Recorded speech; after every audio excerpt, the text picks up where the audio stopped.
Greetings and salutations, everyone. I hope everyone is still doing well. I got a bonus upload for y'all. Before we jump into it, a couple links. As you know, I rely on Patreon, PayPal, and the merch to help the channel to continue to grow and go. Links to Patreon and PayPal are in the description below. The merch is displayed directly under the video. Also, Dogman Frightening Encounters, Volume 1 through 3, the audiobook versions. They all were written and researched by Tom Lyons, narrated and produced by me, Jeff Nadolny. Those audiobooks are available on Audible, Amazon, and iTunes, the links to which are also in the description as well. And finally, last but definitely not least, if you'd really like to help support this channel to continue to grow and go, simply subscribe. It does not cost you a cent. Click that like button, takes half a second. If you don't want to miss out on any of the informative uploads I put out daily, click that bell icon. And folks, please leave a comment. Why? Well, because all these things, they really do help this channel to continue to grow and go. And they definitely do matter. Now, everyone, I have taken far too much of your time. Let's jump into tonight's bonus, shall we? Today's first encounter is a Dogman subscriber encounter. Hey bro, I apologize for taking so long in sending this to you. Here is a recount of my encounter. It happened last October. I still remember each and every detail clearly despite the year-long gap. During a vacation, my close friend, whom I've known for over 15 years, had asked me to tend to his home while he was away. His property consisted of a long stretch of acreage in the backyard, a tree line consisting of Palo Verde trees, Joshua trees, and mesquite. Weeks prior to the encounter, a neighbor of my friend had come to us. During the night, her medium-sized breed dog had vanished. Initially, we dismissed this to coyotes or even mountain lions, as the disappearance of pets was not uncommon when it comes to these type of hunters. On the night of the encounter, I arrived at my friend's two-story home, about 11:30, maybe closer to midnight. With a crescent moon and an overcast night, the clouds and tree branches had created a clustering darkness. Without flashlights, there was no way you could simply look into the brush and survey everything that sat within the shadows. I do remember that the coyotes seemed rather active that night. There were anxious howls and yips, followed by barking. In his front yard, the typical cottontail rabbits were nowhere to be found. Usually they were in large numbers as they found bedding in his well-maintained lawn. After checking that all the rooms were undisturbed and secure, I gradually made my way to the backyard. Here he had chairs and tables set up for when he entertained guests. Luckily, he also had security lights rigged. Vagrants were common. They would travel from the wash, the riverway, and find their way into a pool room of those in the neighborhood. While checking to make certain all was well, I caught sight of movement just near the edge of the tree line.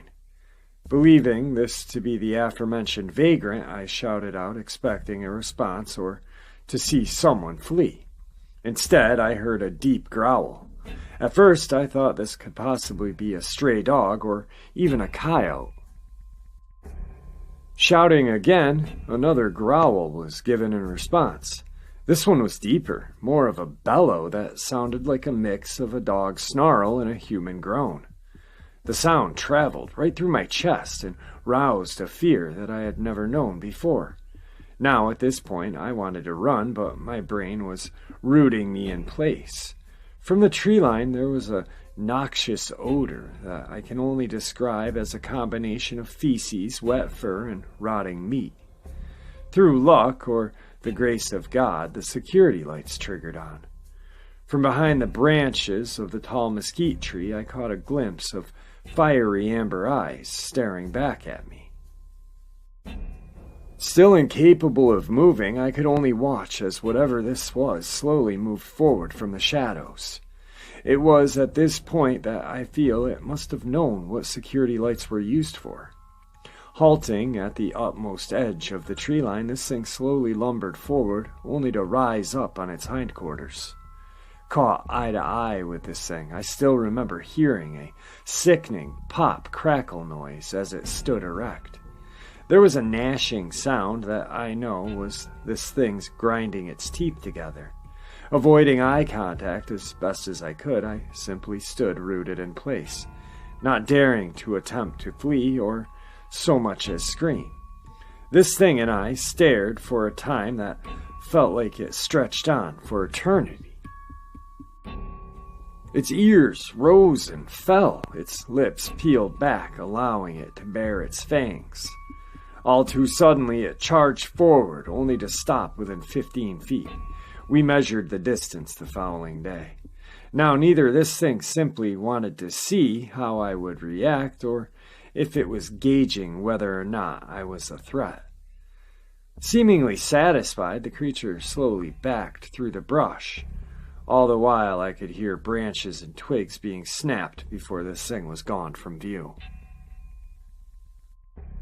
Today's second encounter brings us to Washington County, Pennsylvania. It was between 12:30 or 1 o'clock in the morning on an April 23, 2012 night, when a man heard an odd sound coming from outside. The sound was a level growl or screeching sound that he listened to for about 5 minutes.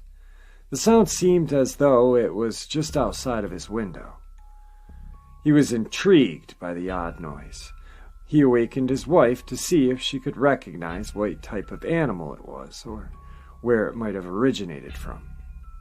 When his wife got up, they both heard the sound. She looked out the window across the road to the creek, about 15 to 20 feet away. She then noticed what she thought was a deer standing in the middle of the creek. Her husband questioned why there would be a deer standing in the creek and why it would be making such a noise. He then looked out the window and saw an undetermined creature, dark brown in color and about the size of a deer. It could have been actually larger than a deer if it was peering over the retaining wall. The fella said when it turned its head, it appeared to have an elongated face, almost deer-shaped, but not as stubby in the snout. It appeared to be more pointed in shape. What could be easily seen were two big round amber-colored eyes that seemed to be glowing. The man estimated that they looked to be the size of golf balls. He didn't think that they were reflecting as the result of some streetlights some distance away. He also commented that the freaky part was, it was staring right at their house towards them. The couple noticed that whatever it was, the glowing eyes were staring directly in their direction. The man told his wife he was going to go check and see what it was. Just then, something very strange occurred. Suddenly, the creature took one step and took off into the sky at a 45-degree angle and was gone. The witness stated the speed was insane. I never saw anything move that fast. He also stated that he never saw a bird that big and that he saw no signs of wings flapping. Today's third and final encounter. A gentleman and his girlfriend had a frightening encounter with a strange creature on November 20th, 2011, just outside of Troy, Bradford County, Pennsylvania. What they saw scared the hell out of them.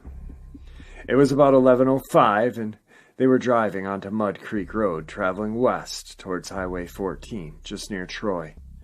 As they continued down the dark road, their attention was drawn to the left side of the roadway. The gentleman who was driving saw some movement and mentioned it to his girlfriend. She initially thought that it was a naked man crawling on the side of the road. The driver decreased his speed, swerved his truck in the middle of the road, and directed his high beams onto the subject. The driver stopped about 30 to 40 feet away. They soon realized that this was not a person, but instead a creature that was crawling very low to the ground. As they watched, the creature moved into a squatting position with its back completely straight, somewhat like the stance of a kangaroo. The arms of the creature were held tightly to its body. What looked like long claws that resembled the talons of an eagle were clearly visible. The claws were estimated to be about 8 to 10 inches in length. One claw was shorter than the other 3. The creature had a very muscular body. The head of the beast appeared to be oversized and shaped like that of a wolf. At the top of its head were 2 pointed bat-like ears that looked to be about 4 to 6 inches long. The entire creature, according to them, was covered with a dull, wrinkly, dark black skin. The man described seeing large canine-like teeth in its mouth. The eyes of the creature were about the size of a silver dollar. They were shiny and black. The man stated that even though he had his high beams directed on the creature, the eyes didn't reflect anything at all. The man then said he looked over the body during a 12-second encounter and for some reason thought the creature should have wings. But none were apparent. In the squatted position, the creature seemed to be about 5 feet tall. At this point, the creature was in the left-hand lane of the road and about 1 to 2 feet onto the pavement. As the couple watched in amazement, the creature began to stretch its body. The gentleman said that at this point the animal started to stand up on its back legs while also falling over onto its front. The driver said that in this position the creature seemed to be about 7 feet tall. The animal then fell over onto all fours. They observed the front claws of the creature were now 2 feet across the center line of the highway, while the back feet remained 1 to 2 feet from the edge of the road. The creature then turns its head to the right and looked toward the vehicle. The driver then states it looked directly at them with a horrifying expression, like it was panicked. The fella saw it take a deep breath. He had the feeling the creature didn't realize it was being observed, and when it realized it was like it was caught doing something. Once it realized it was being observed, it leaned back slightly and then reached forward with its claws. The creature then took one tremendous leap and cleared a 7-foot embankment and moved out of sight into a wooded area. The man estimated the leap was about 40 feet long. As it was in process of leaping, it was perfectly straight and held its front claws forward. The legs, as it was leaping, were only slightly larger than broomsticks, or about the size of a walking crane, and very long. Then, just a second after the creature was gone from sight, something else very odd happened. A large bird, possibly an owl, suddenly rushed at the passenger side window, almost hitting the glass, then took off and did not return. It happened so fast they were unsure if it was an owl or not. The witnesses indicated that this creature appeared to be changing form. The driver said its shape was nothing like when it was squatted. The woman stated that it shaped into a different form. She thought it was dark brown in color and looked like a werewolf with a little back hair. She estimated it when it was leaping into the woods. She thought it was over 9 feet tall. The woman, while reluctant to say, I think it was a man changing into a werewolf. The man, after the experience, went onto the internet to try to figure out what he saw, and states the closest way he could describe the creature would be a gargoyle with no wings. The man then comments, I will never forget what I saw that night. All right, folks, I hope you all enjoyed today's bonus upload as much as I enjoyed sharing it with you. Kind of stuck to that whole Pennsylvania experience today. Guys, truthfully, your support is what makes this channel go and go and what makes it special. You guys and your welcoming for other new subscribers is amazing. Tomorrow, live stream. Cannot wait. With that, please stay safe, happy, healthy, and ever vigilant. God bless you all.